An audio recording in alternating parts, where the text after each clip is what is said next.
Hala, ang pula. Na paano yan?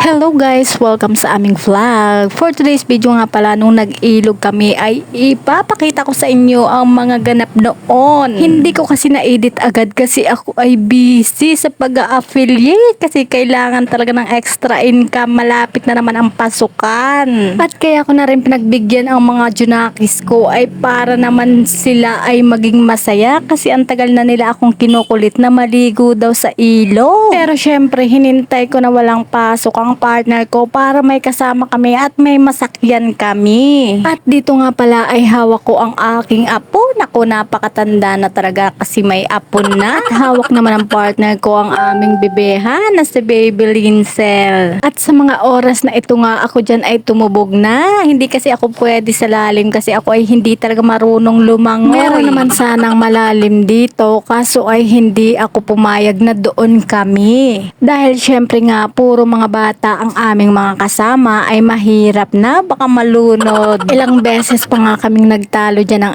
aking panganay at gustong gusto talaga sa lalim ay hindi talaga ako dyan pumayag. Noong dumating nga kami dyan ay isang pamilya pa lang ang aming nadatnan pero nung kami pumunta na sa baba aba ay sunod-sunod na ang dumarating. Sobrang daming naliligo dito. Ang hirap naman kasi talagang mag-stay sa bahay dahil sobrang init talaga. Kaya maghahanap ka talaga ng mga ganitong lugar. At nung ako nga ay nakapagtubog na dyan, ay okay na yun.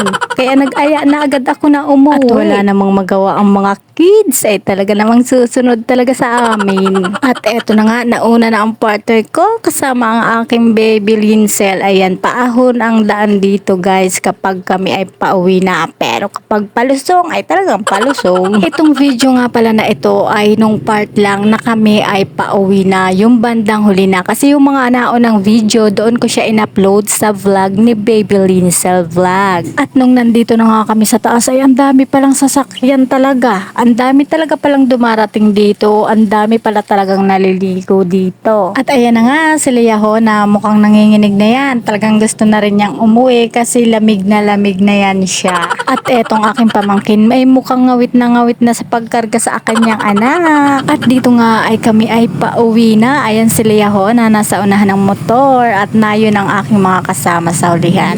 Ayan, yung aking pamangkin at yung isa ay yung kapatid ko. At pagdating namin ng bahay, pansin na pansin talaga yung pagkapula ng mata ni Ezekias. Paano ba naman talagang nagmumulat siya sa ilalim ng tubig? Halatang minsan lang maligo sa ilog. Paano ba naman pagkarating pa lang namin ay tumubog na agad sila. At syempre pagka-uwi namin ng bahay ay nagluto ng sopas si Brian ng aking kapatid. At dito nga ay may merienda kami kasi nagutom din kami sa ilog. Kumain naman kami pero syempre pagkakain namin kami ay naligo uli ay syempre talagang magugutom pa rin uli kami. Dahil yung sopasin namin ay nung New Year pa ay talagang maluluto ka ngayon. Saktong sakto, ayan, tamang may merienda kami. Hanggang dito na lang.